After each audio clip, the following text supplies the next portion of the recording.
Good morning, ladies and gentlemen. Oh, I literally just woke up. It's 5 in the morning, but hey, whatever. I just wanted to reshoot this one to be a little more clear.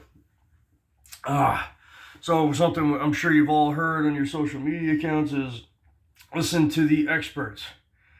Well, first of all, okay, I think most of us do, right? Because you're listening to the expert if you're wearing your mask still in your car or in the shower by yourself. And then those of us who aren't worried about it, we also listen to the experts when they said you got over a 99% recovery rate. Which experts, you know?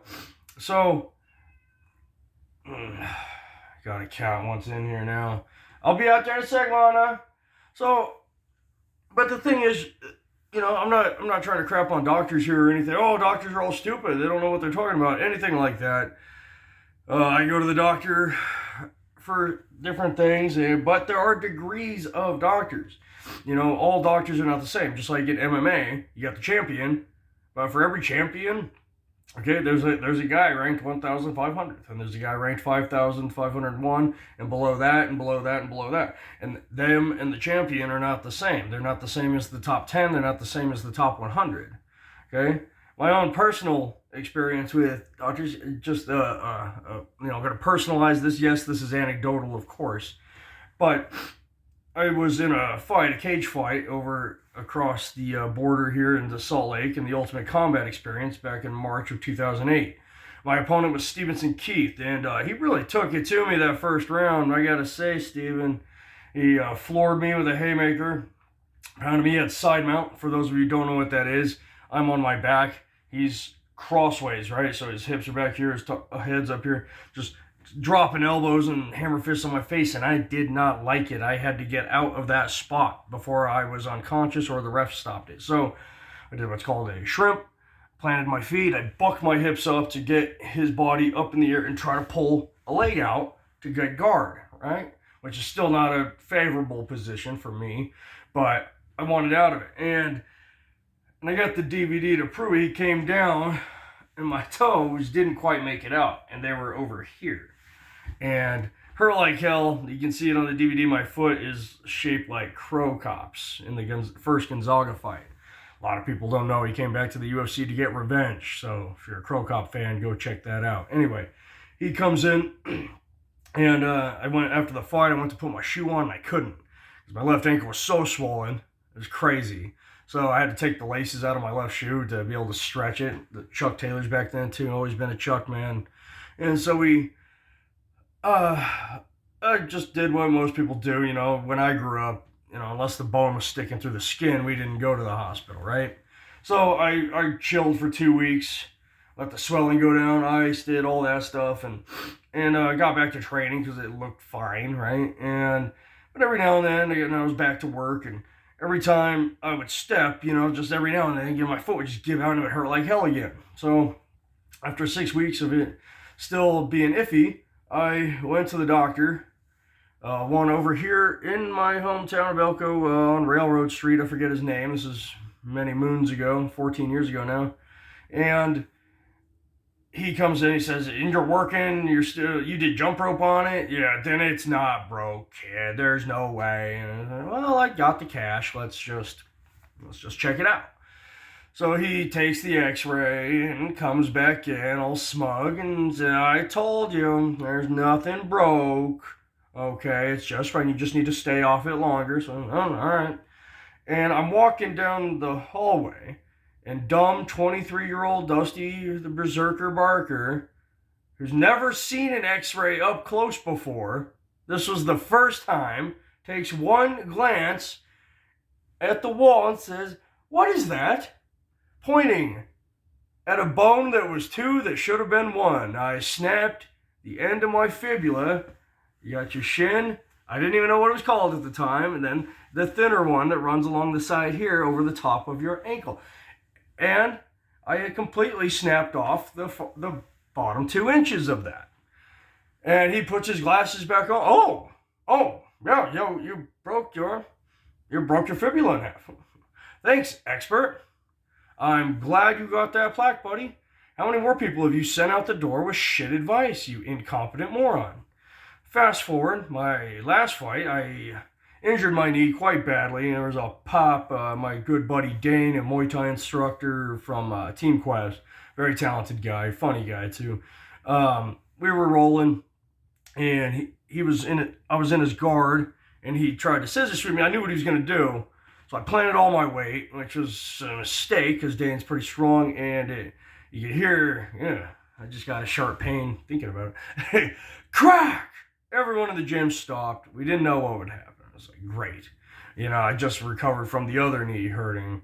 So I go to, I can't remember the name, the Aspen something sports, supposed to be the most prestigious sports medicine and rehabilitation gym in all of South Dakota. Not gym, hospital, in all of South Dakota. It's outside of Rapid City. The thing's the size of a small town, right? It should be loaded with experts. So they take my MRI.